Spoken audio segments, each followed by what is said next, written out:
Ben Youngs has ignited yet another firestorm around Eben Etzebeth, this time accusing World Rugby's disciplinary panel of going soft on the Springbok enforcer, and he didn't hold back, not even close. The former England scrum half and the country's all-time caps leader said he was frustrated that Etzebeth'S 18-week sanction for an intentional eye gouge was reduced to 12 weeks after mitigating factors were applied.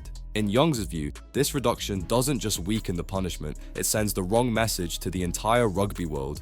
When you look at it as a whole, I'd say 18 weeks sounds about right, Young said on For the Love of Rugby. You make contact with someone's eye and they have basically said that it was intentional. It has to be 18 or more. It does. He didn't stop there. Youngs argued that Etzebeth'S clean disciplinary record should not have counted for anything in a case involving eye contact. The big issue here, or certainly where people's frustration is the fact the mitigating factors include previous records that then reduce it down to 12. That shouldn't count in this case. You have gouged someone in the eye. 18 weeks sounds about right. That is a hefty ban for something you should never ever do on a rugby field. Youngs contrasted this with other sanctions, like high tackles or accidental head clashes, where mitigating factors can legitimately reduce a ban. With something like an eye gouge, you can't mess around with a thing like that. For it to be reduced on previous records, I don't agree with that part.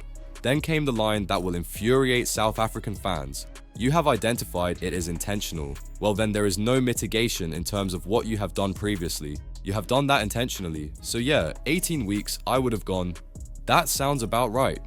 12 weeks? That is short of what it should be. Dan Cole, Youngs' England teammate and fellow Centurion, backed him fully. If it was reckless and got reduced down, fair enough, but because it was deemed intentional, to then reduce it down on previous, not just in this case, but in general, as soon as it is deemed intentional, it should just stay as the ban. But this episode wasn't just about Etzebeth. Youngs took the opportunity to comment on Rassie Erasmus's contract extension through 2031, and he made a bold prediction.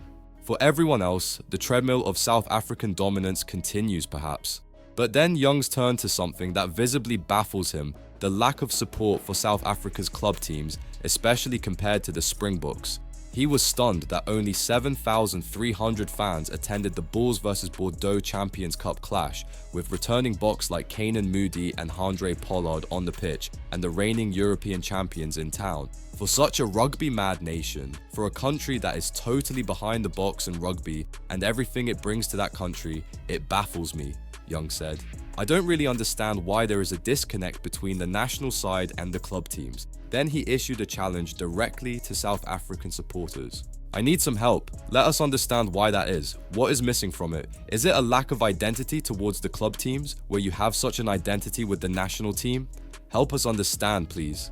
So now the debate is far bigger than an eye gouge, a sanction, or even Rassie's contract. Ben Youngs is questioning South African rugby culture itself. Is the club scene failing? Is the Springbok brand overshadowing everything else? And is World Rugby being too lenient with Etzebeth? Let me know what you think in the comments, and don't forget to subscribe to Green and Gold Army News for more explosive Springbok coverage.